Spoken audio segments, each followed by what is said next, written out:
A quick trip to the store. A small, safe town. A girl who never came home. For 30 years, her family waited for answers, until the truth finally emerged in the most unexpected way. April 19, 1970. Christy Wesselman was born in Glen Ellyn, Illinois. She lived with her mom, two older brothers, and a sister in a quiet, suburban neighborhood. The kind of place where kids rode bikes until dark and doors stayed unlocked. Christy was smart, popular, and full of life. Vice president of her class, a volleyball player, and softball team member, she had a bright future ahead. July 21, 1985, 15-year-old Christy was taking summer classes. That afternoon, she came home from school around 3:30 p.m. She decided to walk to the local convenience store, just a few blocks away, to grab a soda and a chocolate bar for her and her mom. She said, "I'll be right back," and never came home. Christy's mom waited, thinking maybe she ran into friends. But as minutes turned to hours, her worrying grew. She called Christy's friends. None of them had seen her. By 1:50 a.m., her mom called the police. Investigators started piecing together her last steps. The store clerk confirmed Christy came in around 4 p.m., bought the candy, and left alone. Witnesses saw her walking happily. Nothing seemed off, but nobody saw what happened after that. By the next afternoon, officers retraced her likely route, including a shortcut through a vacant field that kids often used. That's where they found her body, hidden in tall grass, just yards from the trail. She had been stabbed 8 times, and there was evidence of assault. The killer was brutal, but left no fingerprints, no belongings, no weapon. Her pearl ring was missing, likely taken as a trophy. In 1985, DNA technology was barely starting. The evidence they collected was sealed away, waiting for the day science would catch up. Investigators followed every lead. They interviewed friends, family, neighbors, and store customers.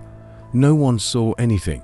Dana Henry, a local man who lived near the field, became a prime suspect. He refused to provide DNA when tests became available. Police detained him. He finally gave a sample, but it didn't match. He was released, but his life was destroyed. He lost his home, his job, and his friends. Years turned to decades. Christy's mom never gave up hope, but the case remained unsolved. 2015.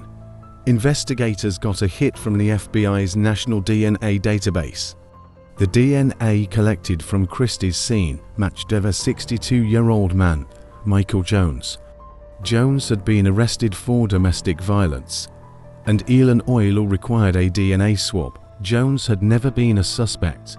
He lived 150 miles away. His criminal history dated back to the 1970s, including assaults on women, but he always avoided serious punishment. In 1983, 2 years before Christy's murder, he was released early from prison for good behavior, serving only 6 years of a 10 to 20-year sentence. Investigators tracked Jones to his small-town home. He denied everything, but the DNA didn't lie. Facing life in prison, he finally confessed, but refused to reveal any details. He only said, "I was just passing through." She was in the wrong place, wrong time. In 2018, Jones pleaded guilty, sentenced to 80 years in prison. He'll be eligible for parole in 2095. He'll die behind bars. Christy's mom finally got answers, but it wasn't enough. She blamed the system for Jones's early release, believing Christy would still be alive if he had served his full sentence. Dana Henry, the wrongly accused man, said his life was never the same. He lost everything. Even though he was innocent, the police never apologized. One moment, she was a teenager grabbing a soda and candy. The next, she was gone, her life stolen by a man who never should have been free. It took 30 years for the truth to come out. But did the system fail Christy Wesselman? And how many more victims did Michael Jones leave behind? What do you think? Should Jones's early release have been prevented? And should Dana Henry have gotten an apology?